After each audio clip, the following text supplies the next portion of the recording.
Coucou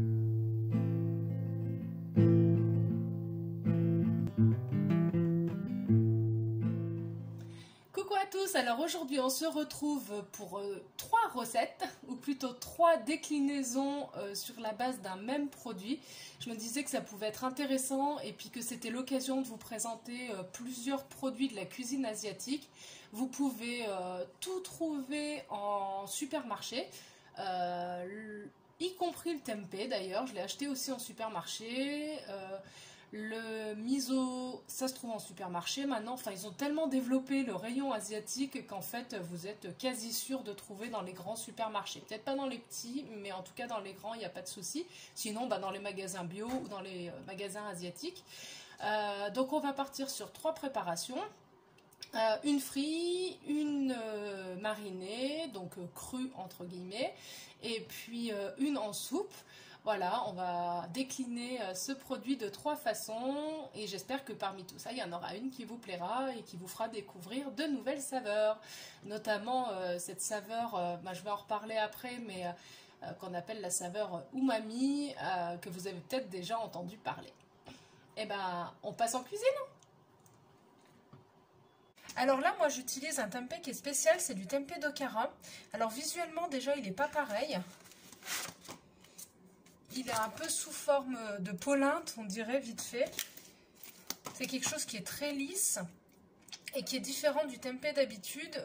En fait, là, celui-ci, l'Okara, c'est que quand on fait du lait de soja, donc on a les graines dans l'eau, et à un moment, donc on extrait la partie solide pour ne garder que ce qui est du lait. Et ce reste qui est bien pressé, bien compacté, bien sec, et en fait ça s'appelle l'Okara. Donc là ils ont pris ça. Le tempeh, ce qu'il faut savoir, c'est que c'est donc une fermentation. Donc ils ont pris cet Okara, ils ont rajouté des champignons et ça a fermenté pour se lier et ça a fait donc ce pavé là que je vais vous montrer. Le tempeh normal à base de graines de soja, il n'est pas du tout visuellement pareil. Je vais vous mettre une photo maintenant, comme ça vous parlera un peu mieux. Donc vous voyez qu'on arrive quand même à distinguer les graines sur le tempeh normal, tandis que là, effectivement, on est sur quelque chose de très lisse, très mixé.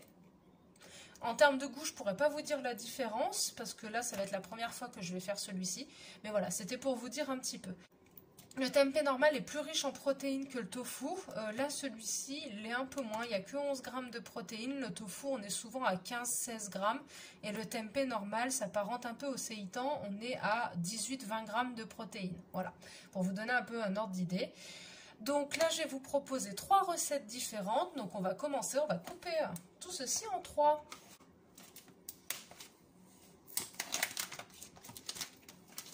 Et pour info, dans les autres préparations qui sont à base de soja fermenté, on a le miso qu'on va utiliser tout à l'heure. Et on a aussi le natto. Alors je ne sais pas si vous connaissez, c'est très particulier, ça fait des graines de soja avec des fils.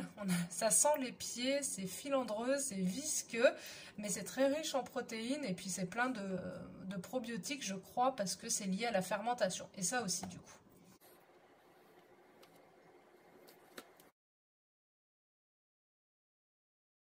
Donc là, pour cette première recette, j'ai essayé de trouver trois idées différentes. Donc on va partir sur du tempeh mariné, parce qu'on l'utilise comme le tofu. Donc je vais le faire mariner, donc je vais le couper en petits morceaux.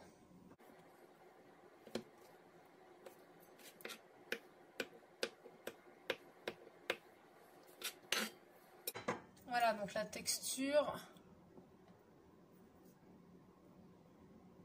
C'est quelque chose qui est relativement sec et granuleux. Et on va faire une marinade au sirop d'érable. Alors pour ça, il vous faut un ail ou un demi quand il est aussi énorme que celui-ci, une cuillère à soupe de sirop d'érable, une cuillère à soupe de mirin qui est donc un saké doux sucré. On va mettre 2 cuillères à soupe de sauce soja, une cuillère à café de moutarde et j'ai oublié une cuillère à soupe d'huile que je vais rajouter.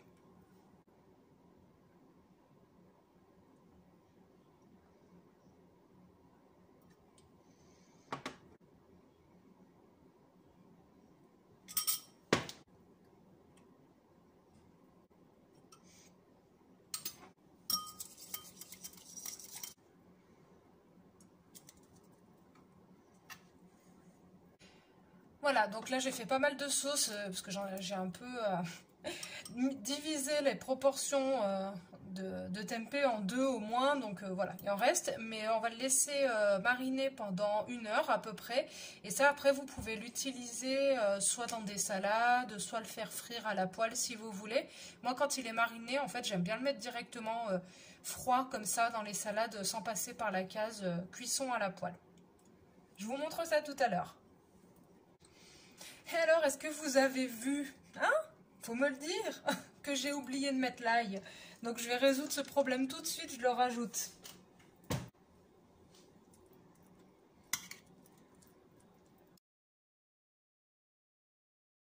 Donc en deuxième préparation, on va faire du tempeh revenu à la poêle, presque frit. Et en accompagnement, on va faire une sauce saté. Alors si je dis pas de bêtises, c'est d'origine indonésienne, je crois. C'est à base de purée de cacahuètes ou du beurre de cacahuète sans sucre, bien entendu. De la coriandre, du gingembre, du cumin, de la sauce soja, un petit peu de sucre, et soit 2 gousses d'ail normales, soit une gousse d'ail transgénique, je sais pas comment dire, une gousse d'ail énorme. Alors c'est une sauce qui peut se manger aussi avec des nouilles, dans des rouleaux de printemps, enfin voilà, vous pouvez après la recycler s'il vous en reste. Donc on va mettre 1 cuillère à soupe de beurre de cacahuète parce que c'est vraiment la base de la sauce. On va mettre 2 cuillères à soupe de sauce soja.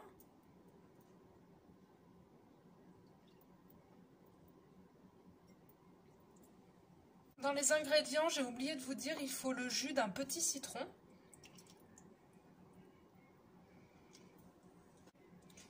Pour les épices, comme d'hab, vous faites comme vous aimez. Je vais mettre 1 cuillère à café de coriandre, 1/3 de cuillère à café de gingembre, 1 cuillère à café de cumin, 1 cuillère à café de sucre. Je vais donc râper l'ail.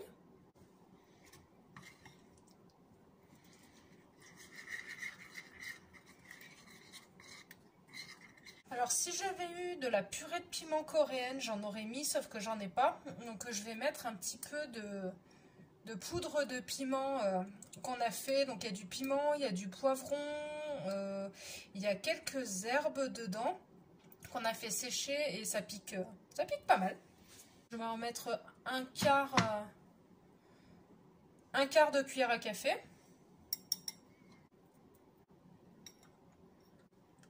Le mélange entre le citron, la purée de cacahuètes, le piment et les épices, ça fait plein de goût en bouche.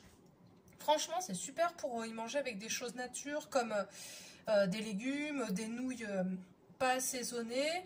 Je pense qu'avec le tempeh, ça va bien aller. Allez, j'arrête. On va préparer le tempeh.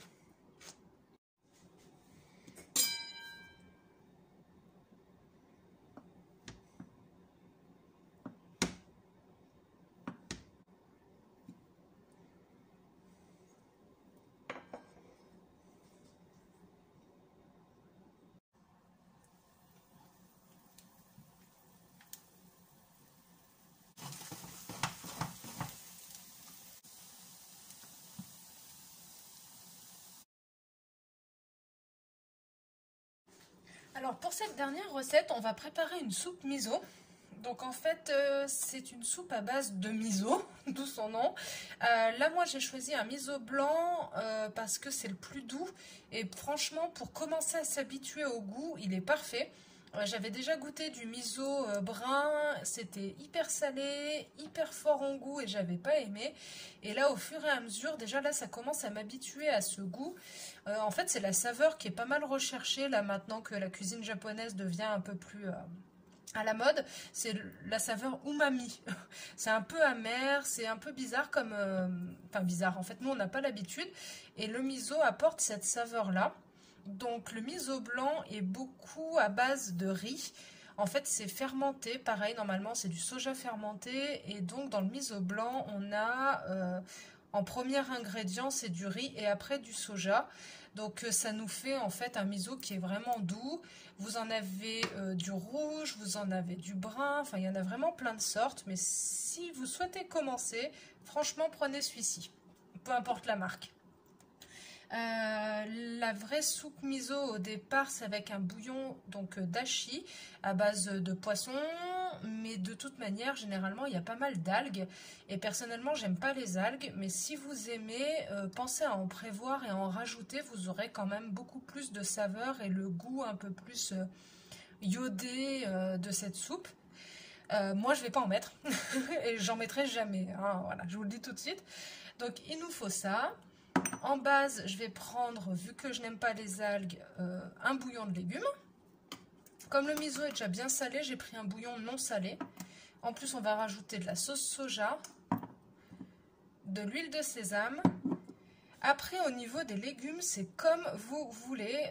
C'est vrai que la soupe, en fait, est plus utilisée comme boisson. Donc, elle est souvent légère avec des tofu.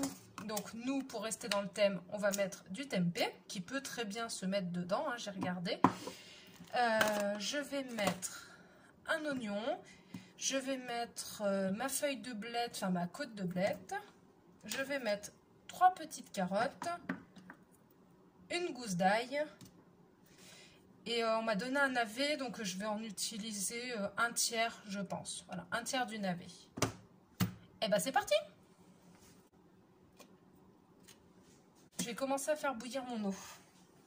Après, pour donner un peu plus de goût, et vu que j'ai ma poêle encore là qui est chaude avec de l'huile, je vais faire revenir rapidement mes légumes dans l'huile pour leur donner un petit peu plus de goût, voilà, un peu plus de saveur, mais c'est pas du tout une obligation.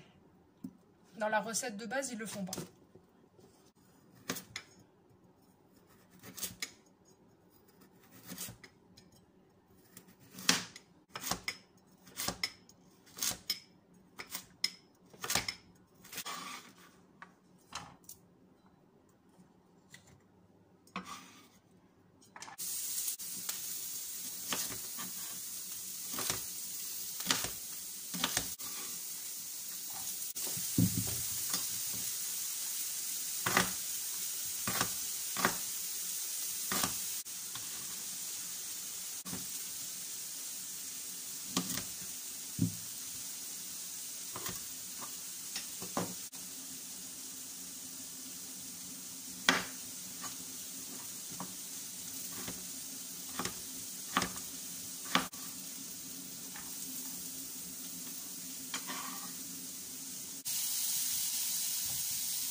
Voilà, donc vraiment le temps que ça dore un tout petit peu, il y a mon eau qui s'est mise à bouillir, donc on va transvaser tout ça tout de suite.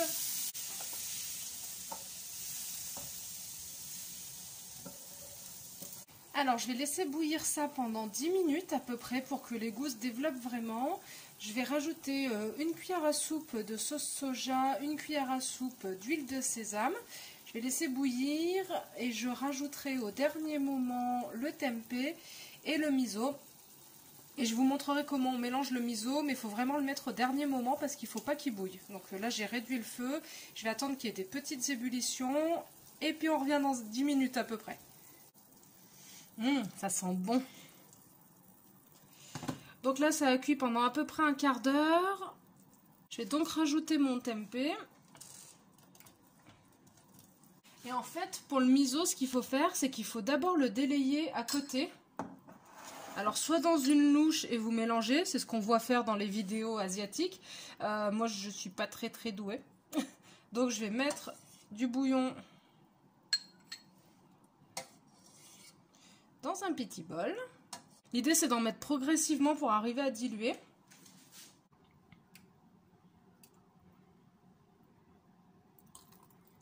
Donc j'ai mis l'équivalent d'une bonne cuillère à soupe bien bombée. Vraiment bien bombée.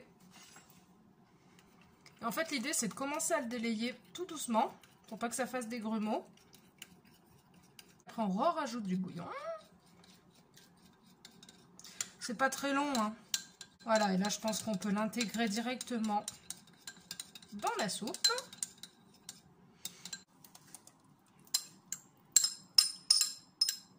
Là, je vais relaisser à peu près 5 à 10 minutes, mais surtout sans que ça boue. Voilà, juste chaud pour que vraiment le tempeh puisse s'imbiber des goûts.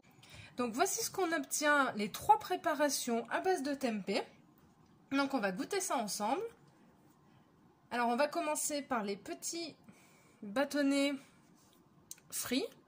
Alors j'en ai goûté un nature, alors bizarrement, je ne sais pas si ça vient de mon huile, mais ça fait penser de loin au poisson pané. Bon, ça doit peut-être venir de mon huile, mais en tout cas, c'était l'impression que ça m'avait donné. C'est bien croustillant, c'est moelleux à l'intérieur. La sauce, elle a eu le temps de se lier un petit peu. Au niveau des goûts, c'est bon. C'est vrai que le citron, ça donne un peu un aspect léger qui contrebalance avec la... Comment elle s'appelle? Avec la sauce, là, qui est quand même assez riche. C'est bon, hein. Le tempeh comme ça, franchement, c'est bon. Ce qu'il aurait fallu, ce qui aurait été intéressant, c'est d'avoir un bol de riz. Alors, on va regarder le tempeh mariné. Alors, ça, c'est pas trop délité. On sent pas trop le sirop d'érable. Ça aurait presque valu le coup d'en mettre plus. Mais c'est déjà bien sucré quand même. Et je vous l'avais pas dit, mais j'ai rajouté de l'huile après, j'avais oublié. Donc ça, je pense que ça irait bien avec du riz. Franchement, à poser sur un bol de riz, ce serait nickel. Là, tout seul, c'est quand même salé, moi, je trouve. Mais le but, c'était pas de le manger tout seul, de toute manière. Et notre soupe miso.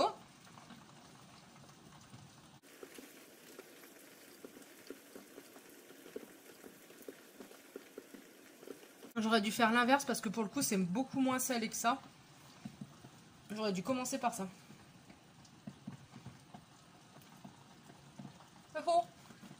Pour le coup, ils disent qu'on peut mettre le tempeh comme le tofu dans du bouillon. Bon, je suis pas hyper fan. Après, chacun ses goûts, mais je trouve que ça fait ressortir le goût amer. Et puis en termes de texture, ça fait comme de la polenta. C'est vrai que c'est bizarre. On a l'impression de manger des cubes de polenta, mais plutôt farineux. C'est pour vous donner un peu une idée, hein, mais c'est pas mauvais.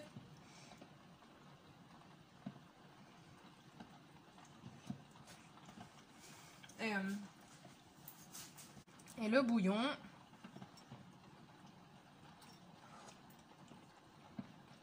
Ah, le bouillon, il est super bon. Ouais, franchement, je valide vraiment l'idée du tempeh frit mariné. Par contre, honnêtement, c'est mieux de mettre du tofu dans la soupe miso. Mais essayez, parce que je pense que ça peut plaire à certains. Et puis, mélanger aux légumes.